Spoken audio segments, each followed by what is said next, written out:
Hi, John Coburn. I'm here with Mark Pease from Strike Force Gym. Welcome, Mark. Thank you, John. This is Strike Force's 20 years on Gold Coast. It gives you some indication of how long-standing Muay Thai really is in Queensland now.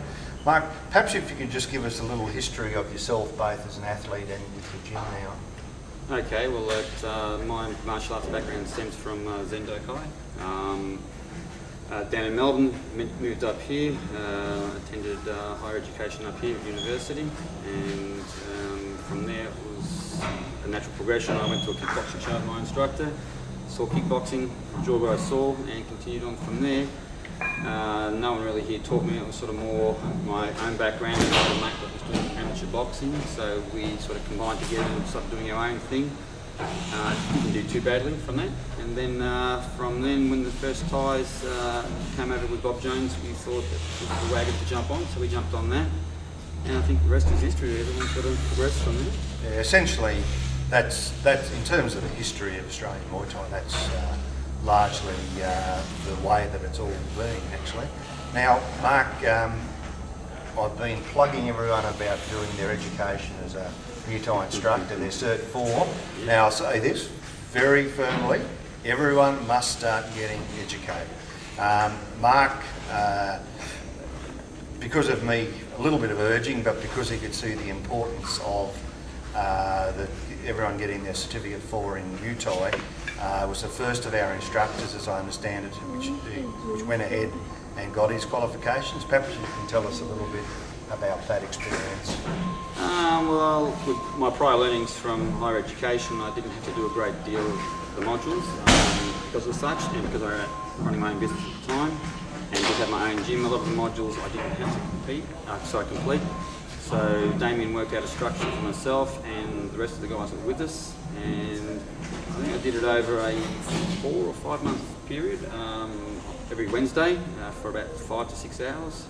It was quite in depth, getting to know things about risk management, which I think a lot of people probably won't know for their gyms, how to assess risk and how to minimise the risk and how to attend to the risk. And the rest of the things, most of the things we knew, how to train a fighter and how to be a fighter's trainer and all that.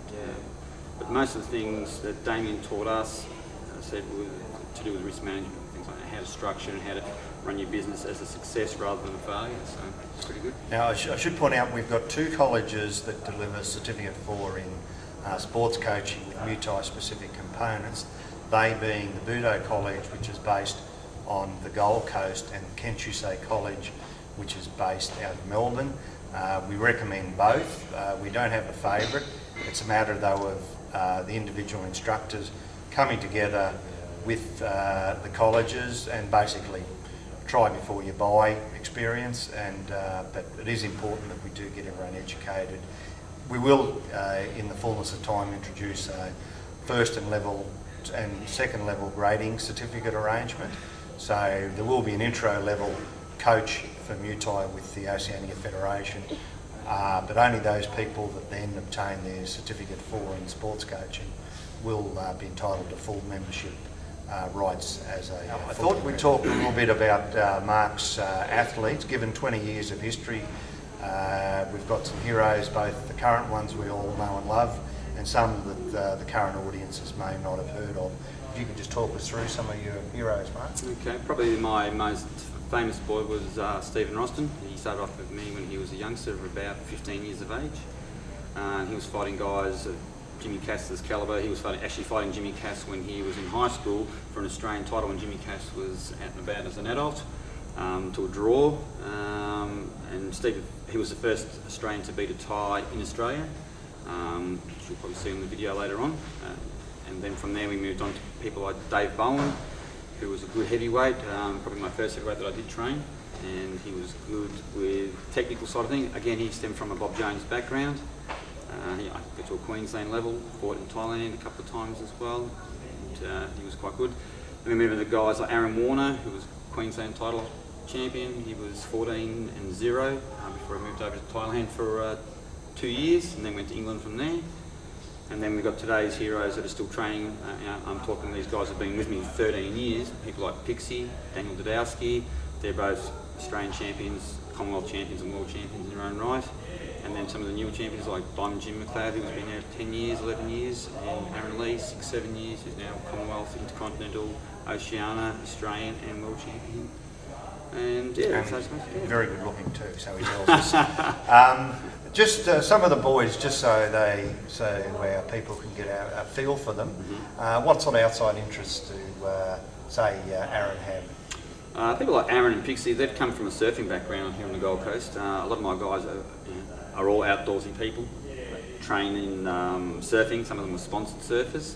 Aaron was a sponsored surfer. Touch football, rugby league. But predominantly, most of my guys have come from a surfing background. I've just had the benefit of looking at Mark's training modules for his for the young children training with him.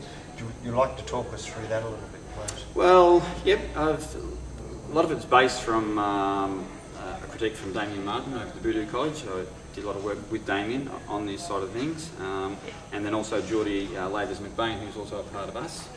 A lot of his booklet, in fact his booklet I've virtually copied, but broken down into my own system, changed a few things here and there. I'm not sure if it's any better or any worse, but it's coming along nicely. Look, we've got 9 kids here on the books at present. We only just started this month for the kids, and we go in a singlet critique. A lot of the kids, they've got to go through certain levels to get to the next singlet, obviously, and with that, once we believe they're ready for a grading, we give them the form to take home.